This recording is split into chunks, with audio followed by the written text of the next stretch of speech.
Welcome to the Feast Health and Safety video. Our aim is to give you the guidance you need to work safely and within food and hygiene standards when you volunteer at the Larder. We really appreciate your time and effort and strive to create an environment that looks after our guests, our volunteers and the food we share. This video is split into 3 sections: before a shift, during a shift and at the end of the Larder. Let's start with talking about what needs to happen before your shift. 3 things are important at this stage. The first is washing your hands thoroughly and drying them well, as per the video. There is a toilet located between the kitchen and the hatch, which should have hot water, soap and something for drying your hands.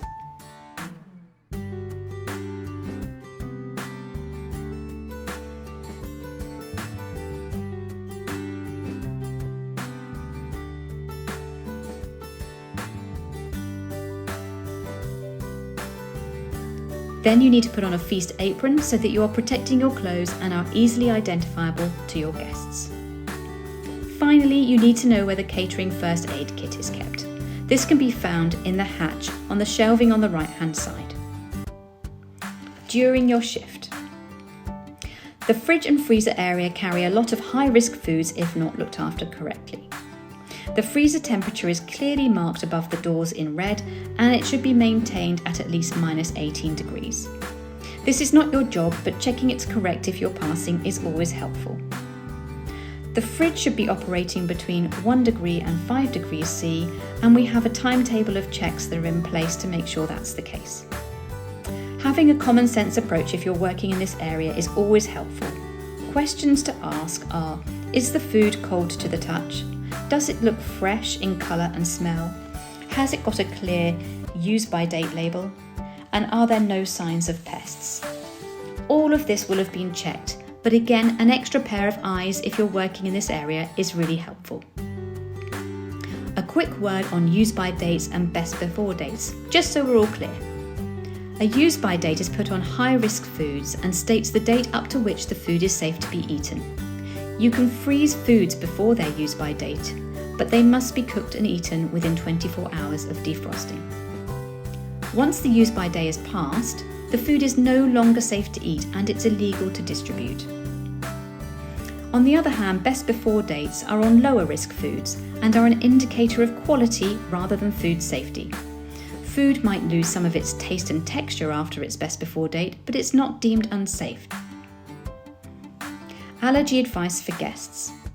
Within packaged foods such as tins and packets, allergens will be marked in bold. Invite your guests to check if they are aware of what their needs are, as this will reassure them. If they're not sure and they need some help, read out the list of allergens in bold or search for the one that they are looking for. Example allergens that you might be asked about would be nuts, gluten, eggs, soy or sesame. If you're not sure, please ask a team leader or the feast lead.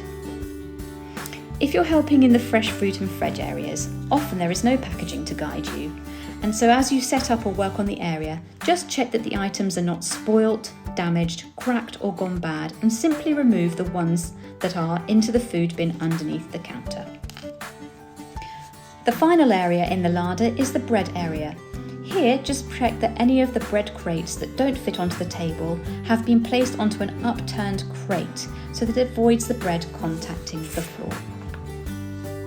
A quick word on pests. They are very rare, but it can happen. So if you spot a furry friend like a rat or a mouse or an infestation of insects, please don't panic, but tell the team leader, the feast lead, or the lovely new deacon Helen, and her number is here.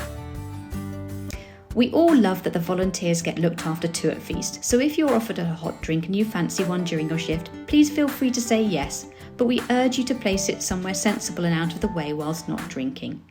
Thank you, Lisa, for the great demonstration. After your shift, when the larder has finished, there are lots of closing jobs to do. Here's how to do them hygienically and safely. Once the final guest has left, you need to get guidance from the food manager as to where the excess food is going. Some will remain in cupboards on site, some to other larders, and some will go outside the church for people to take. Once you have this information, the ending team need to remove all the food to its correct location. If that involves lifting crates, here's how. Assess the weight of the crate and decide whether it's reasonable to be lifted on your own. If it is, bend your knees and pull up the crate with your arms. If you are unsure of the weight, always best to lift it between 2 people with 1 on each end. If you can't lift crates or are worried to try, please don't worry. There is always someone who can help. Just alert another member of the team. There is absolutely no obligation to do heavy lifting, and there are plenty of wiping, sorting and tidying jobs that can be done to help instead. Unused crates need to be stacked by supermarket type neatly in the hallway behind the hatch alongside the grey wheels. Please ensure that there are no trip hazards in that area at the end of the session. The next step is to get the antibacterial spray from the hatch and a roll of blue paper. All the tables need to be cleared of food and sprayed and wiped clean. The floor can then be swept with a broom and all rubbish put into the bin using the dustpan and brush. The tables we use at feast need to be dealt with in 2 different ways. The brown low tables need to be stacked at the back of the room with their wide legs facing the wall, and the grey tables need to be stacked legs facing each other in pairs in the cage, working left to right, not front to back, then secured with a belt and clasp. Thank you for watching and for all of your help. Please direct any health and food hygiene questions to a feast leader who will be delighted to help, and thank you again for all of your help at the Feast Larder.